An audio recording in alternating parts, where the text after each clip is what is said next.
bonjour, je suis Caroline Mitton, je suis la fondatrice et la directrice de Sourline Développement. Sourline qui vient de mon expérience d'enfant de parents sourds. Mes parents sont sourds tous les deux et petites, c'est moi qui les accompagnais dans leur démarche quotidienne, dans la ville, auprès des administrations notamment. Je me suis dit, un, que ce n'était pas le rôle d'une petite fille de faire ça, et deux, surtout qu'ils n'étaient pas autonomes dans leur vie de tous les jours. Donc Sourline est née de cette expérience. Alors, je continue à le faire aujourd'hui pour eux, donc j'ai un peu raté mon coup, mais bon, voilà, c'est comme ça.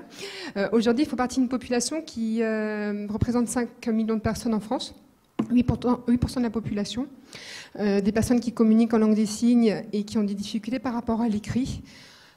Voilà, remplir un dossier pour avoir un logement, travailler avec un architecte sur l'élaboration d'une maison, etc. C'est compliqué pour eux, c'est quelque chose à savoir. C'est pas simplement leur remettre un document, ils vont chez eux et il faut remplir le formulaire, aller sur un site internet, c'est de l'écrit, donc c'est pas forcément accessible pour eux, c'est un élément important. Donc ça crée des malentendus et il fallait créer quelque chose. Donc est venu Internet et la webcam. Donc je me suis dit que d'ouvrir une plateforme où ils pouvaient contacter à distance un interprète en langue des signes pour les accompagner de leur démarche était la bonne solution. C'est Sourline aujourd'hui, un centre d'appel dédié aux personnes sourdes. Je vais laisser mes mains à Raphaël, qui est lui-même sourd. Donc, je continue moi à parler, mais en fait, je le traduis lui. Alors, justement, Caroline disait tout à l'heure, on parlait de l'habitat, des logements. Mais imaginez, moi, je suis sourd, je suis dans l'ascenseur est en panne, je suis coincée, comment je fais pour appeler? Je peux pas, je suis enfermée dans cet ascenseur, je peux pas appeler. Aussi, je suis dans ma maison, à l'intérieur, voilà, j'ai un ami qui vient me voir, il sonne à l'interphone. Je fais comment pour l'appeler? Je peux pas. Dans ma vie de tous les jours, par exemple, je prends le métro.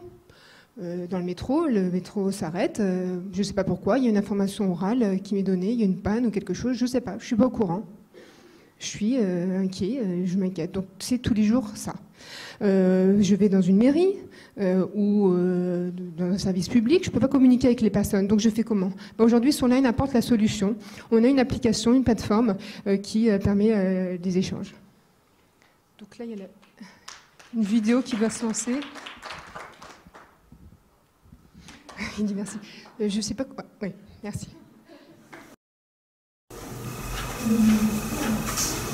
Bonjour. Alors attendez, je ne comprends pas ce que vous me dites. Je vais vous montrer quelque chose, d'accord? Je vais mettre... Regardez.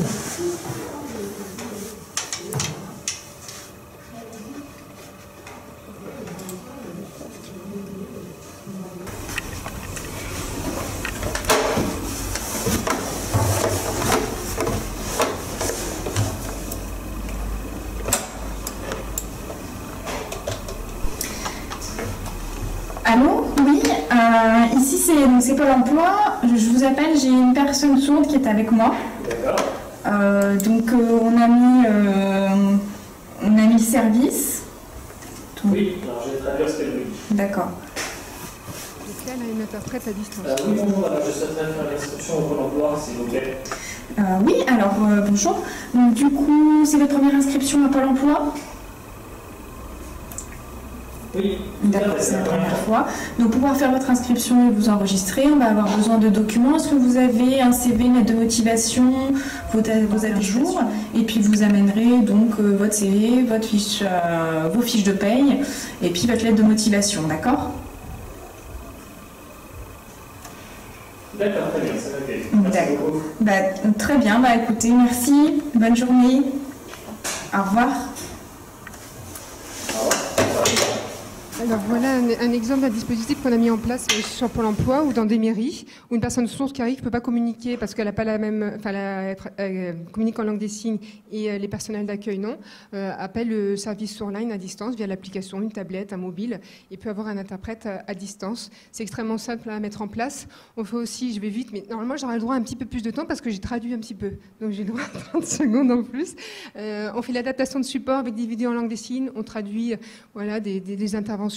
On vous accompagne sur l'élaboration de formulaires par rapport à l'écrit, etc. On est une entreprise adaptée depuis septembre 2004. On est entreprise solidaire aussi. Et on avait été choisi par François Hollande parmi les 8 entreprises ESS en croissance. Voilà, et je félicite particulièrement Raphaël, c'est pas souvent qu'il fait ce genre d'exercice.